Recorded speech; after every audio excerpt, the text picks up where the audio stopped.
Hello everybody, welcome to Witchfix, and today we're looking at a TV show that I only recently found out about and have now watched all of, so that's just the kind of week that I've been having. I was kind of interested in this TV series mainly because it stars Leslie Sharp. I'll talk about that in a minute, but it was actually my mum that told me about it because it came out in 2005-2006. For some context, I left school in 2009, so at the time that this originally aired on TV, I think I would have been around 14, so probably not of an age where I should have watched it, so obviously I didn't. But the show is called Afterlife, and it was originally a BBC One show starring Leslie Sharp and Andrew Lincoln.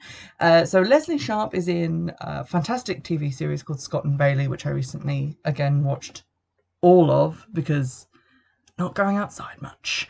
But she's a fantastic English actress. I really enjoy her in Scott and Bailey. If you like procedurals, like police procedurals, go and watch it. It's like a British one. It's very, very good, incredibly well written and well acted. But in watching that, my mum told me about this other series that she was in, and I had to check it out because it's about a psychic.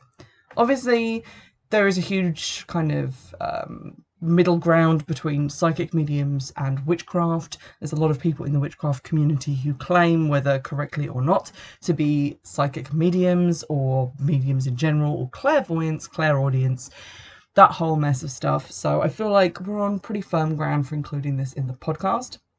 Now, the other co-star of the show is Andrew Lincoln, who most people will probably know as Coral's dad from The Walking Dead.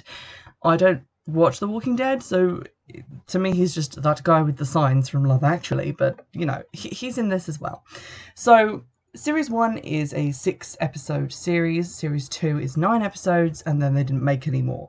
But it does round off to a nice conclusion. It didn't feel like there were any threads dangling, so for the sake of it, I think I'll say that it's pretty complete, and if you wanted to go and watch it all now, you wouldn't be disappointed by the ending. So, obviously it's about a psychic.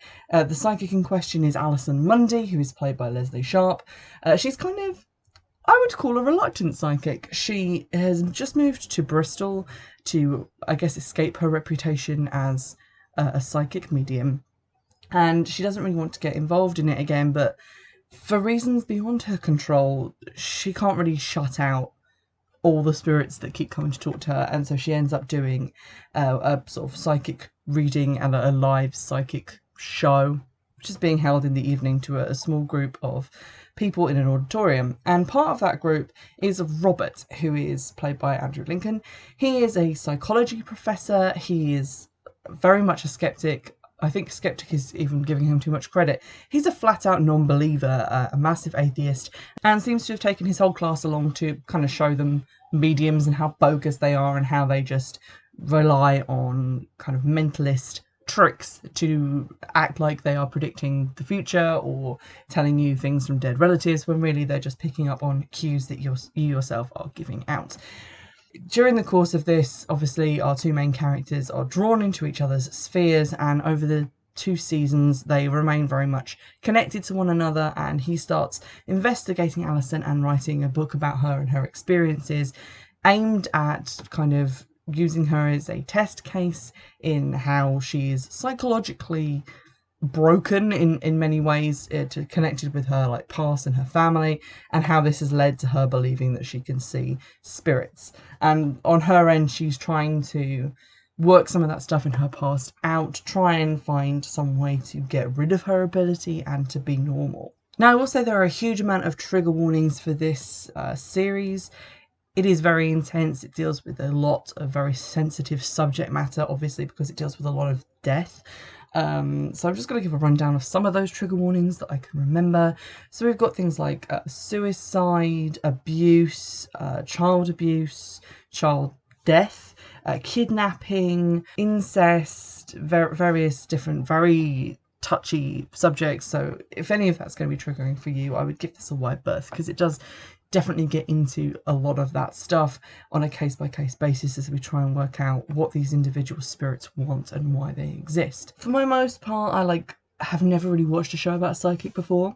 I know that there's a lot of them out there, and my mum has watched quite a few of them, but this one I really enjoyed entirely basically because of Leslie Sharp, because of the way she acts what could have been quite corny, hokey stuff and which could have come across as really cringy. She manages to make it work, and that's what I really liked about the series, in that she knows that what she's talking about is kind of bizarre and unbelievable, and is generally just kind of fed up of having to prove herself.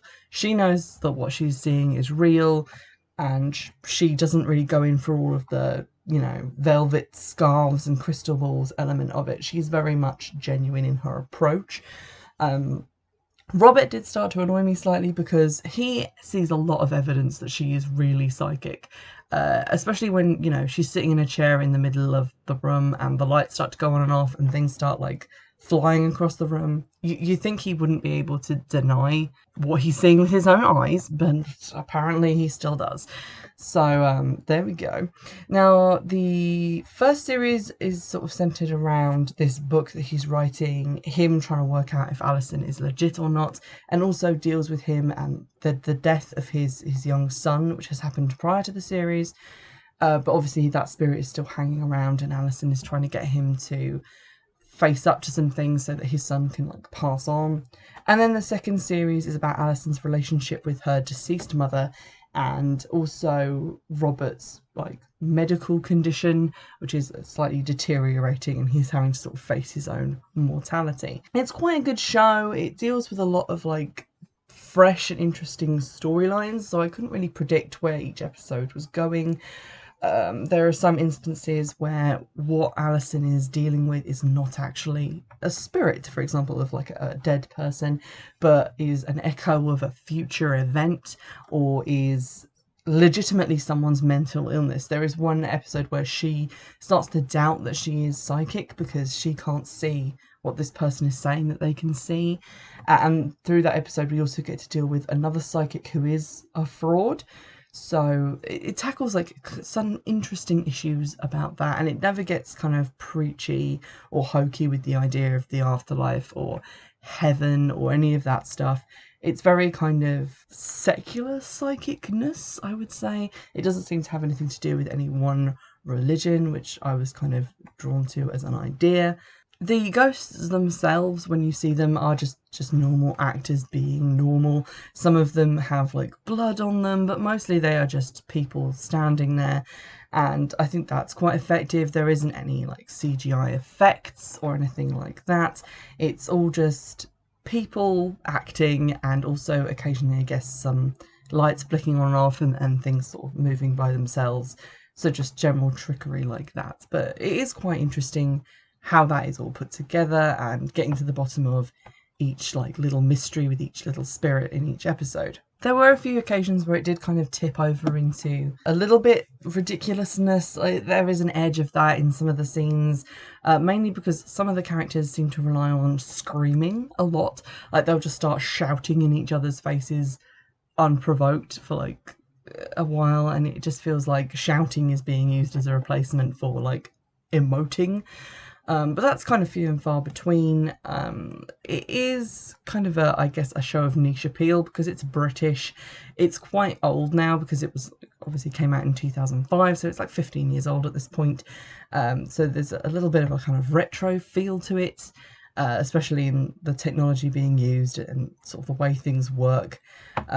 So that's quite interesting to me, especially because it takes place in a city in which I've lived. So it was kind of interesting to like go, oh, I've been there. It was also quite refreshing that the skeptic and the psychic weren't in a romantic relationship. They both definitely had like feelings for each other in terms of like a friendly sense, but that their relationship was a lot more complicated than a romantic one, and that was really interesting to watch as well. So generally it just kind of felt fresh and original in a way that quite a lot of the things that I watch don't. And I thought it was nice as well that it didn't go into that kind of like crime solving place.